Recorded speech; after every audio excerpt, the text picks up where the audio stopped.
এ পাপী হৃদয় এসো প্রভু, জোড়া মোর তপ্ত প্রাণ।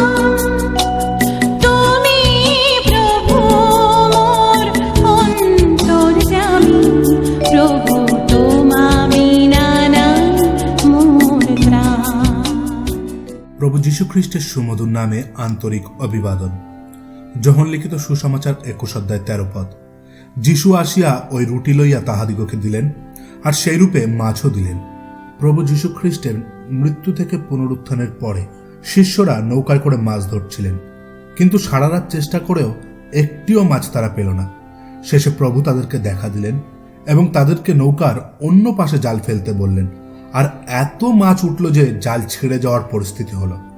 যখন তারা মাছ ধরে কিনারাতে এলো আর দেখলো আগুনে মাছ পোড়ানো হচ্ছে ও প্রভুর কাছে রুটি আছে, এবং তিনি শিষ্যদের কাছে সেই খাবার নিয়ে এলেন। তার পুনরুত্থানের পরে আমরা দেখি এখানে প্রভু তার নিজের হাতে শিষ্যদের খাওয়া দাওয়ার ব্যবস্থা করলেন। এটি ছিল তার এক চিহ্ন কার্য, যে তিনি পুনরুত্থিত হয়েছেন এবং মানুষকে তিনি অনন্ত জীবন ও পাপের ক্ষমা দিতে সক্ষম।